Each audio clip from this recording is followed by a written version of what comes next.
ایک زندہ لاش کی طرح پھر رہا ہوں. تھوڑی دیر کے لیے دل بہل جاتا ہے، پھر وہ آنکھوں کے سامنے آ جاتا ہے. اس موقع پر کچھ لوگوں نے بہت منفی کردار ادا کیا اور سوشل میڈیا پہ کیا کیا میرے ملک کے انسانیت ہی بھول گیا ہے. میرے بیٹے کی لاش میرے سامنے ہر وقت نظر آتی رہتی ہے، اور کوئی کہہ رہا ہے خواب جھوٹا بیان کی تسوں، کوئی کہہ رہا ہے بیان کرنے والا کوئی جھوٹا ہے ہی، کوئی کہہ رہا ہے قرآن خوانی کیوں کی تھی سن، یہ تو حرام ہے، کوئی کہہ رہا ہے دعا کیوں کروائی سن. سارا حلال حرام ایتھے ہی رہ گیا، اور صرف لائک لینے کے لیے جھوٹی خبریں، چند پیسے اکٹھے کرنے کے لیے. ارے دل ہی تو ہے نہ سنگ و خشت، درد سے بھرنا آئے کیوں، تم مجھے اور رلا رہے ہو. شرم ہی نہیں اپنی لوگ کم بختاں 4 ٹکے یا سستی شہرت لین واسطے. لوگوں نے تعزیت کی، لیکن اس موقع پر کچھ لوگوں نے بہت منفی کردار ادا کیا. میں ایک جوان بیٹے کی میت اٹھا رہا ہوں اور اس کو قبر میں اتار رہا ہوں، اور سوشل میڈیا پہ کیا کیا میرے ملک کے انسانیت ہی بھول گیا ہے. اسلام کو پتہ نہیں کیا بنا دیا ہے. اسلام تو آتا ہے جب نبی کی زندگی سامنے ہوتی ہے. تو کوئی خوابوں پہ تبصرے کر رہا ہے، اور کوئی میرے اوپر تنقید کر رہا ہے، کوئی میرے بیٹے کو کہہ رہا ہے مولوی کے بیٹے نے خودکشی کر لی. تو بتاؤ میرے اوپر کیا گزری ہوگی اس سے.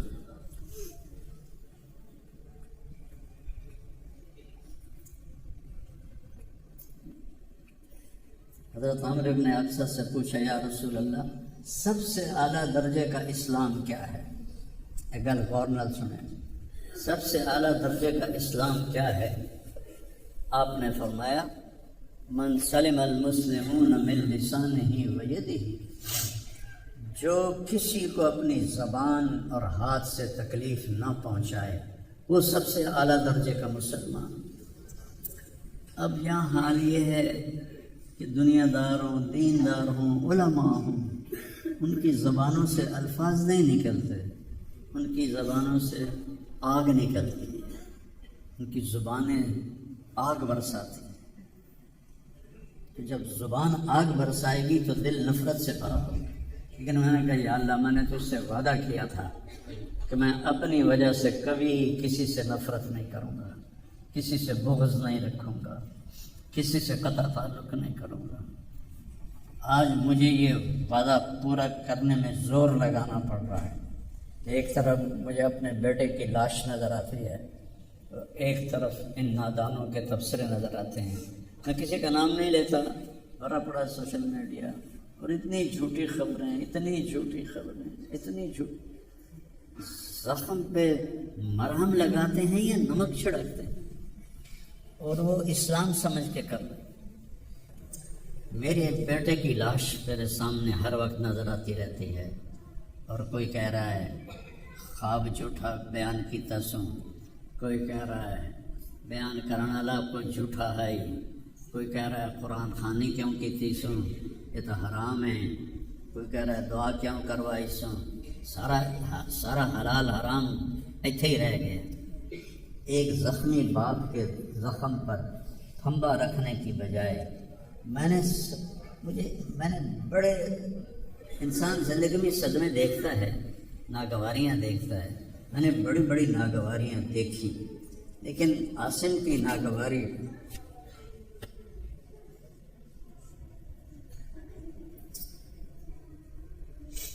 عاصم لا انساک ما ذر شارق وما ناہ عمر الحمام المطلقہ عاصم قلبی کل یوم و لیلۃ الیک بما تخفی النفوس معلقہ.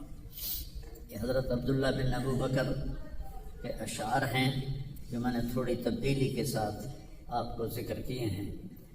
اے عاصم، جب تک سورج چمکتا رہے گا تیری یاد میرے اندر تازہ ہوتی رہے گی، میں تمہیں کبھی بھلا نہ پاؤں گا۔ اے آسن دن ہو یا رات ہو، تیری یادوں سے میرا بسیرا ہو رہا ہے۔ میرا دل تجھ میں دن میں بھی اٹکا ہوا ہے، رات کو بھی اٹکا ہوا ہے۔ یہ اس وقت میری حالت ہے۔ تو میں اس کانپتے ہاتھ کو دیکھتا ہوں، پھر یہ شعر پڑھتا ہوں۔ ترکت ابا کا مرعشتن یدا، تو نے کس حال میں باپ کو چھوڑا کہ اس کے ہاتھ کانپ رہے ہیں۔ وَأُمُّكَ لَا تُسِيغُ لَهَا شَرَابًا، اور تیری ماں کا سینہ اتنا گھٹ گیا ہے کہ اس کے اندر پانی بھی نہیں جا رہا، جو سب سے آسانی سے چلا جاتا ہے۔ یہ کیفیت ہو ماں باپ کی۔ اور کوئی مولانا اٹھ کے تبصرے کر رہا ہو، کوئی مفکر اٹھ کے تبصرے کر رہا ہو، بتاؤ میرے اوپر کیا گزری ہو۔ اس لیے میرے نبی نے فرمایا کہ زبان کو روکنا ساری شریعت کا خلاصہ۔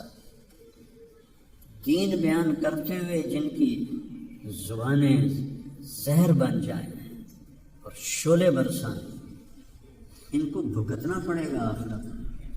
میں نے اپنا حصہ معاف کر دیا، میں نہیں چاہتا کہ یا اللہ میں نہیں چاہتا، میری توبہ کہ میری وجہ سے تیرے محبوب کے کسی امتی پر کوئی تکلیف ہے، میں نے سب معاف کر دیا۔ لیکن اللہ کا نظام تو چلتا ہے، اور صرف لائک لینے کے لیے جھوٹی خبر، چند پیسے اکٹھے کرنے کے لیے وہ یہ نہیں جانتے کہ ایک باپ کا زخمی جگر اور کتنے زخم گہرے ہو جائیں گے تمہارے چند پیسوں کے لالچ۔ اور کرنے کو کوئی باتیں ہیں نہیں، اور جو اس قسم کی واقعات بولتا ہے اس کو لوگ سنتے بہت، کوئی مثبت بات کرتا ہے تو اس کو سنتا کوئی نہیں۔ میں نے اپنا دکھ آپ کے ساتھ شیئر کیا ہے، اور آپ کو نصیحت کرتا ہوں اپنی زبان کی حفاظت کریں۔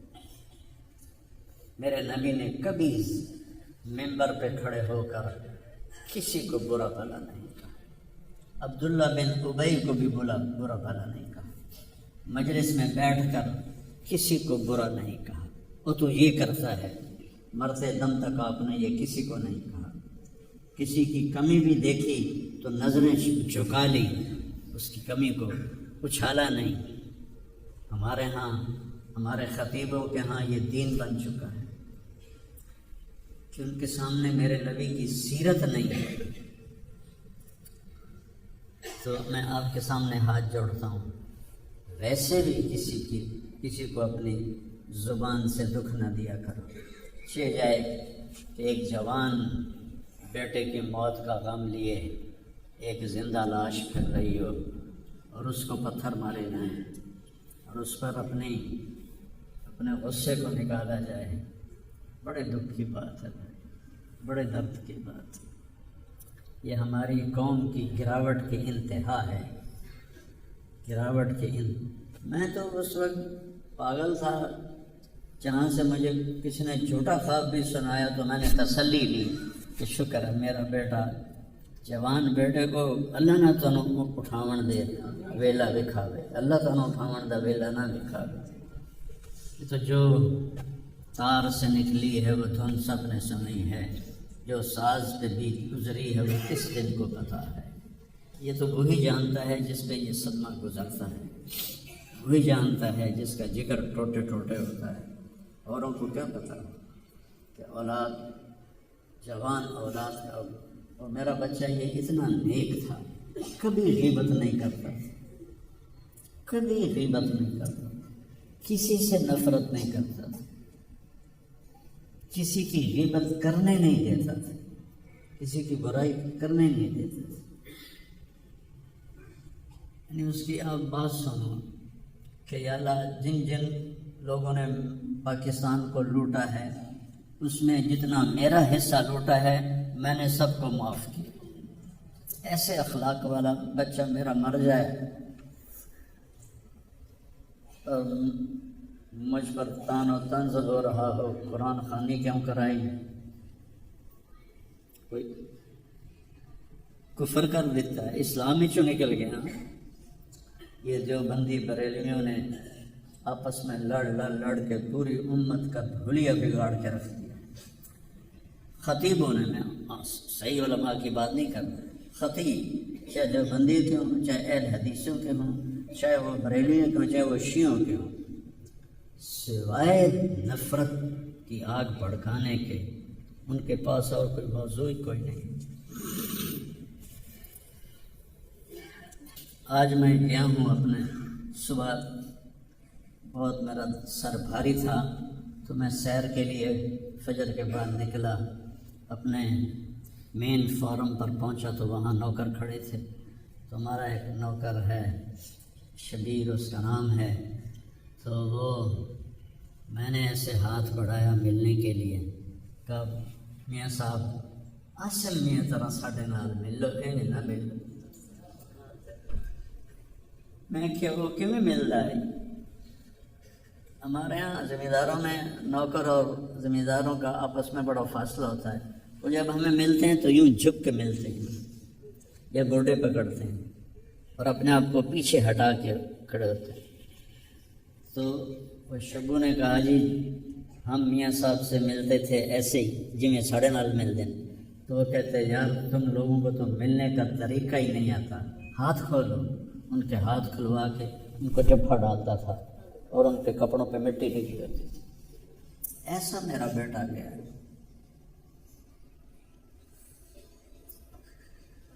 نوکر کے منہ سے نوالا نکال کے اپنے منہ میں ڈال کے کھا لیتا تھا۔